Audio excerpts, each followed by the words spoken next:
So today's chat is about the inclusive power of tech and how to leverage financial inclusion, among many other things. So I'd like to invite Sławomir to come up and visit with me today. Hi, Tom. How's it going?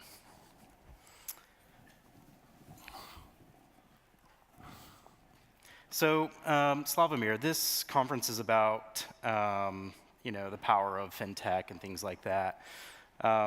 What does financial inclusion mean to a company like Citibank as a global economic player?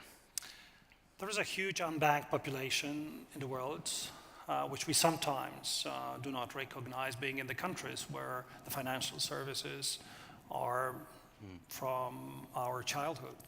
Our parents, grandparents, all of them are talking about it through their life. So we basically are very familiar with that. But there are countries or continents like Africa, also Latam, some parts of Asia, India, for example, where it's still a huge unbanked population. And we believe that that's the future for banking, and it's also responsibility for the financial institutions to offer to bring those people, unbanked population, into the mainstream financial services, because it will make their life easier and probably they will be better off. Yeah, they often talk about the unbanked as being sort of the ones that are leapfrogging technologies, right? They go, instead of having computers, they jump right into mobile. My guess is you can probably look at it as an opportunity to explore new types of technologies that are emerging that maybe the rest of the developing world hasn't actually touched yet. Yeah, it's indeed that's interesting that people, for example, in eastern part of Africa, like in Kenya, the banks haven't developed so much, but people started to open the digital accounts just having the smartphones and using the telecoms instead of the bricks and mortars, which we got used to. So how is Citibank supporting the startup ecosystem in Poland and maybe even perhaps globally? So we are very active, and there are a couple of good examples which maybe taking into account the scale I would refer to as first. So we 2 years ago, we started a joint venture with a fund in Eastern and Southern Africa called, let me just check, it's a 1 acre fund, which is helping the smallholders farmers get a credit to buy the seeds and fertilizers and advise them on the technology, agricultural technology. And it turned out that they faced very simple challenges.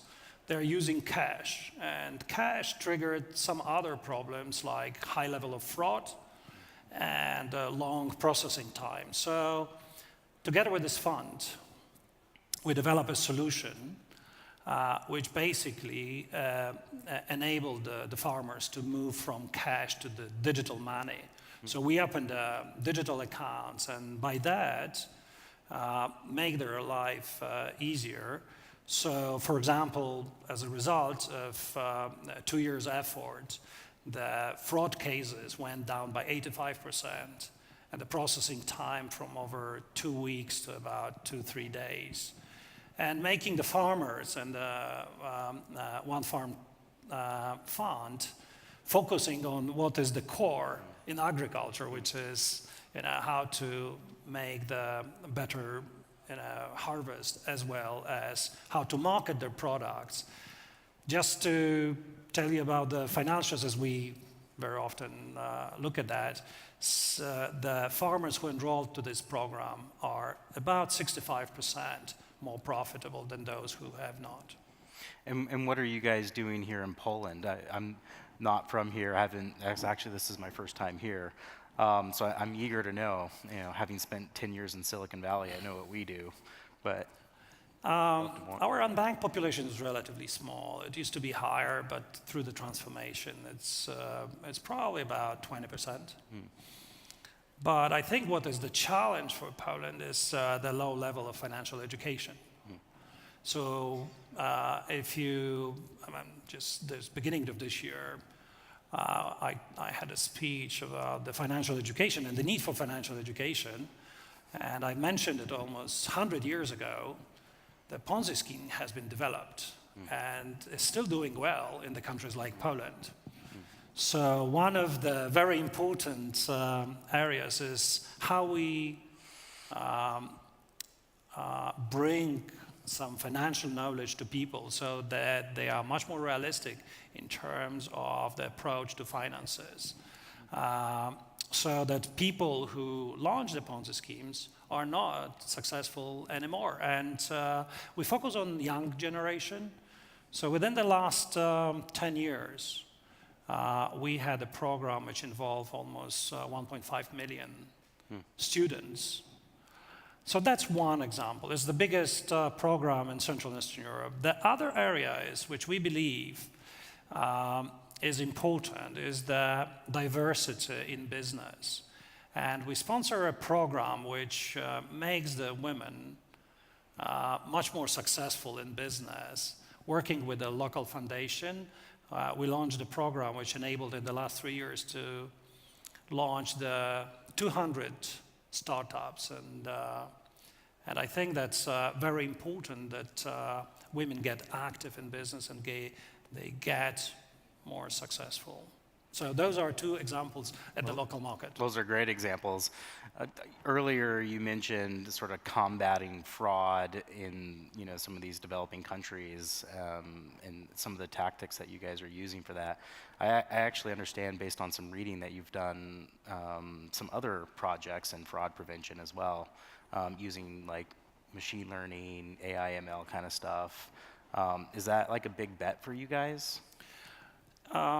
Since the beginning 2000 and actually after 2001, identifying the bad guys in the banking sector has become a major issue.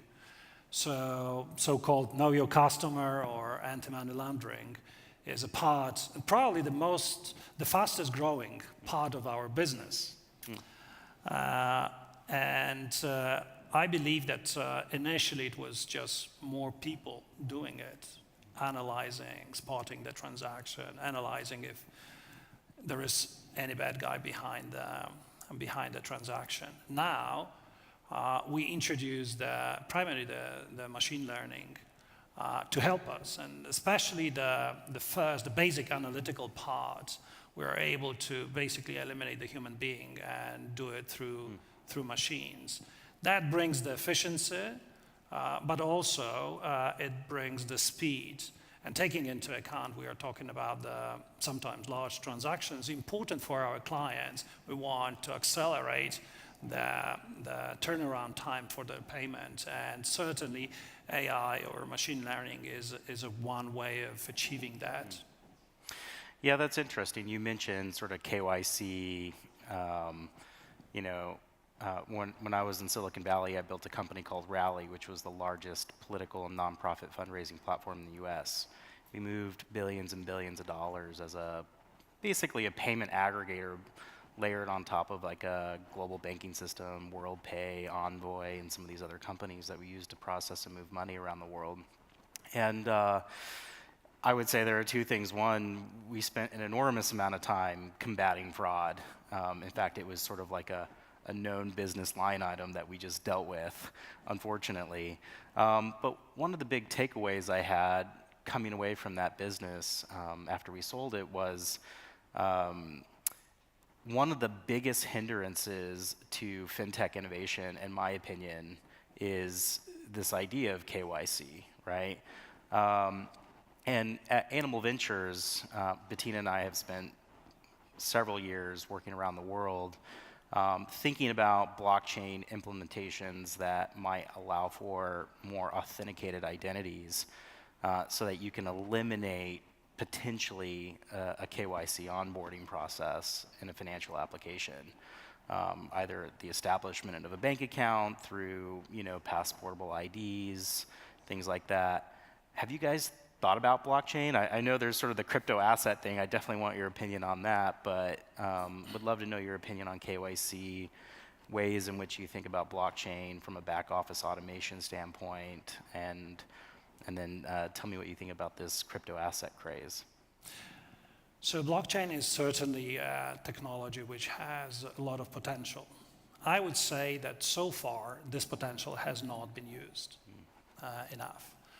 I think that there are two areas. The most popular one is, of course, the various kinds of cryptocurrencies, and that's how the blockchain got popular. But in our case, we are looking at the areas like commodity finance. And by the way, this year we enabled the trade, which was completely put on the blockchain. And we executed the real commodity finance transaction between Latin America and Europe, which opened the way for the future in that area. The other area is securities business, especially in the custody. But there are more of that where we are like testing, and I think that the security of information and multi-level authentication is certainly an advantage which will play an increasing role in the future. And you've talked a fair amount, I think, in Singapore recently about biometrics and things like that. How are you guys thinking about that from an authentication standpoint? I think in the internet, in the era where the banking will be only digital, the key will be to recognize that you, Tom, are really Tom, who is my client. And that's not easy because I will not see you, I will not hear you quite often. So how to achieve that? And we believe that biometry will be, it is already, but will be even more way forward to recognize you, that you are you. So what we know is primarily from the smartphones, so fingerprints, but there are advanced studies and trials in the banking industry on voice, on face recognition, the 3D face recognition. And I think we go along with those countries where the governments introduced a program of digital ID. It was incredible that in a country like India, recently 1.2 billion people received a digital ID, and making them, many of them, unbanked, eligible for bank services, being done from the remote areas of India. So I believe that government and banks have a lot of the big task to do, but the partnership is the way forward on the authentication. Yeah, we oftentimes, like, people are talking a fair amount about crypto assets and all the trading and lots of Ponzi schemes certainly out there. But we like to think about blockchain as compliance innovation, right? For the first time, you have this really incredible technology that can automate business logic, help authenticate identities in a more trustless kind of manner. But certainly, when you think about identity, and certainly we spent several years researching it, what's the killer app that's ultimately going to allow for the scaling of billions of authenticated IDs on the internet? And how are we going to convince people to go and participate in that? Because you're right, the internet fundamentally has an identity crisis, right? If you've ever read Lawrence Lessig's book, I think it's Code, and you go back to the creation of the internet, like, it was designed to send data anonymously. Mm-hmm. That's what it was created for, right? It wasn't created for commerce. Right? We put Band-Aids on the internet through profiles, cookies, all sorts of different things to help attempt power ratings, right? To help authenticate an identity so that when I buy something from you, I know I'm buying it from you, or when you're paying for me, I'm actually paying for you. So that is certainly a big challenge, and I think you're right. It's going to come through a pretty significant public-private partnership. And we do a lot to confirm the identity of our clients. But I think it's also a social problem. My kids would share their data, and the way they access the social media is they are very relaxed about the sharing data. But the sharing data in the financial sector means more opportunity for fraudsters. And I think that the kids being so relaxed about the data sharing, when they grown up, they have to learn how to behave and differentiate their social life from the financial life, because at least my generation used to think that data is probably securing the highest level of confidentiality. So what other kind of emerging technology bets is Citibank making, you think, beyond AI, ML? What other kinds of things are you looking at? If I remember right, in San Francisco, they actually have a Citibank that's a coffee shop, which is kind of an interesting experience. You actually like go to bank, but you're actually sitting in a coffee shop. Mm-hmm. I think that it's not only for us. I think it's an industry trend that the retail banking goes to mobile. I think that we will observe the decline of the bricks and mortars distribution network, and we will see more reliance on the mobile technology. Certainly, the partnership with the consumer companies, especially those who are active in the e-commerce, who have the access. I mean, when people ask me, what's the difference between financial services and other services, I'm saying that you can enjoy the lunch, but you are probably not enjoying queuing in the branch. So we want to make it faster, more convenient, and hence we want to accompany some other activities which you like in life. And those partnerships with coffee shops or e-commerce companies will be the way forward. In terms of the technologies beside the mobile, I would repeat the biometric and artificial intelligence as the future for banking. Well, I know we only have another minute yet, so I'll try not to ask you too complicated of a question here. You've been in banking for a really, really long time, from what I can tell. Seen a lot of things. Yeah. Over the past several decades, obviously the world has changed a lot. What would you say, and I'll also say this, history may not repeat itself, but it certainly rhymes, right? So what would you say are probably some of the most memorable transformations that you've seen, technologically speaking, in banking?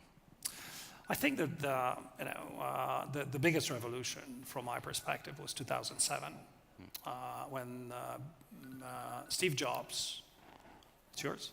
Oh, see, Sorry, guys. We agreed that he will pull out the smartphone now when we talk about the 2007. So Tom, show that. Show your smartphone. I mean, 2007. Do you remember? People in the audience, they remember. And I won't type in my password like Kanye West for it to be on camera here. And we all remember Steve Ballmer from Microsoft called that a flop. Yeah, right. Right? We call it a revolution today. When you look around, you see that banking is, having your banking branch at home. You carry it in the pocket. You don't go to the banks. You're digital. And I believe the smartphone enabled that. That's, in my opinion, probably the biggest revolution and the biggest impact on the way we offer our services.